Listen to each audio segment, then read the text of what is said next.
शेतकरी मित्रांनो, पीक विमा मंजूर व्हायला सुरुवात झालेली आहे आणि त्या संदर्भातील माहिती आपण मागच्या 2 व्हिडिओच्या माध्यमातून घेतलेली आहे. मित्रांनो, तरीही शेतकऱ्यांच्या पर्यंत काही महत्त्वाची माहिती ही त्यांना एकतर समजत नाही आहे किंवा त्यांना कशा पद्धतीनं हा पीक विमा मिळणार आहे याबद्दलची माहिती पूर्णपणे नाही आहे. मित्रांनो, त्याच्याच संदर्भातील काही माहिती आजच्या या व्हिडिओच्या माध्यमातून समजून घेण्याचा प्रयत्न करा.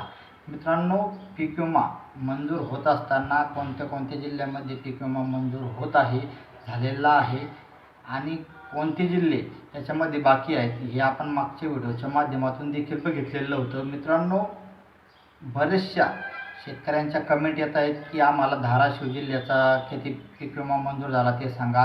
काही म्हणतात बुलढाणा जिल्ह्याचा किती मंजूर झाला, काही म्हणतात वाशिम जिल्हा, अमरावती जिल्हा. मित्रांनो, मुळात म्हणजे हा प्रश्न चुकीचा आहे. कोणत्याही जिल्ह्याचा पीक विमा कोणीही सांगू शकत नाही, कारण पीक विमा हा जिल्ह्यानुसार नाही तर मंडळानुसार मिळणार आहे. म्हणजे तुमच्या जे मंडळ आहे, तुमच्या मंडळामध्ये नेमकी उत्पादकता किती आलेली आहे आणि त्या उत्पादकतेच्या आधारावरतीच तुम्हाला पीक विमा मिळणार आहे.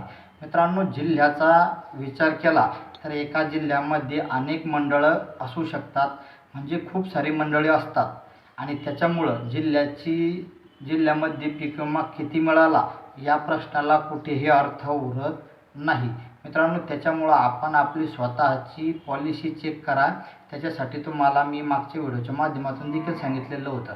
मित्रांनो, त्याच्यासाठी तुम्हाला जे PMFBYचा जो व्हॉट्सअप चॅटबॉक्स क्रमांक आहे 70 65 51 44 47 याच्यावरती देखील तुम्ही चेक करू शकता. पण ते त्या व्हॉट्सअप चॅटबॉक्स क्रमांकावरती परफेक्शन पाहिजे तेवढ्या प्रमाणामध्ये येत नाही. त्याच्यामुळं तुम्ही डायरेक्ट PMFBYच्या पोर्टलला तुमची पॉलिसी चेक करा.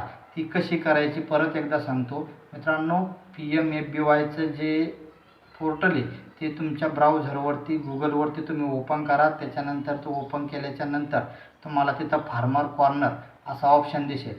असा ऑप्शन दिसल्यानंतर त्यावरती क्लिक करून तुम्हाला तुमचा जो रजिस्टर मोबाईल नंबर आहे, जो पीक विमा भरताना तुम्ही दिलेला होता,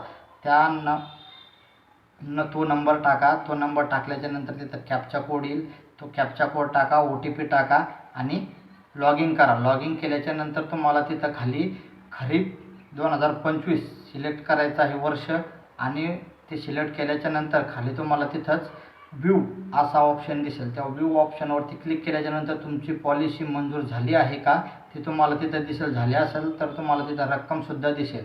मित्रांनो, जर तुम्हाला पीक विमा मंजूर झाला तर तुम्हाला तिथं रक्कम दिसेल आणि जर तुम्हाला पीक विमा मंजूर झाला नाही तर तुम्हाला तिथं 00 दिसेल. जर तुम्हाला 00 दिसलं तर तुम्हाला पीक विमा मंजूर झालेला नाही. आणि मित्रांनो, जर तुम्हाला तिथं क्लेम कॅल्क्युलेशन अवेटेड असं जर का दाखवत असेल तर तुम्ही प्रतीक्षा करू शकता, कारण अजून तुमची जी प्रोसेस आहे ही पूर्ण झालेली नाही. तुम्हाला तिथं वाट बघावी लागणार आहे. मित्रांनो, याच्यानंतर दुसरा महत्त्वाचा मुद्दा म्हणजे की नेमके जिल्हे, एकाच जिल्ह्यामध्ये काही असं होत आहे की काही मंडळं पात्र झाले, त्यांना पीक विम्याचे जे कॅल्क्युलेशन आहे, जी रक्कम आहे ती दाखवायला सुरुवात झालेली आहे आणि त्याच जिल्ह्यातील काही भागामध्ये पीक विमा म्हणजे क्लेम कॅल्क्युलेशन अवेटेड असं दाखवत आहे. तर असं का झालं? मित्रांनो, पीक विमा कंपनीच्या माध्यमातून अनेक ठिकाणी जो डाटा आहे, सरकारनं जो दिलेला जो डाटा आहे त्या डाट्यावरती आक्षेप घेतलेले आहेत पीक विमा कंपनीनं आणि ते पीक विमा कंपनीनं आक्षेप घेतल्यामुळं त्या मंडळातील पीक विमा हा मिळायला उशीर होईल आणि जोपर्यंत तो प्रॉब्लेम क्लिअर होत नाही तोपर्यंत त्या लोकांचे जे स्टेटस आहे त्या मंडळातले, त्या सर्व लोकांचे स्टेटस हे क्लेम कॅल्क्युलेशन अवेटेड असेच दाखवणार आहेत. त्याच्यामुळं ज्या मंडळामध्ये पीक विमा कंपनीनं आक्षेप घेतलेले आहेत तिथं पीक विम्याची रक्कम दिसणार नाही, तिथं क्लेम कॅल्क्युलेशन अवेटेड असं दिसणार आहे.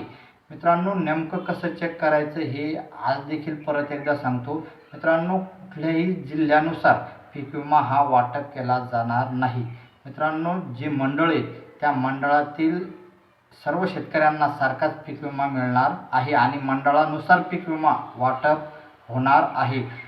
जर तुमच्या म्हणजे आता काही शेतकरी म्हणतात की आमच्या मंडळाला 13,000 रुपये पीक विमा मंजूर झाला आणि शेजारच्या मंडळाला 15,000 झाला, तर तिथं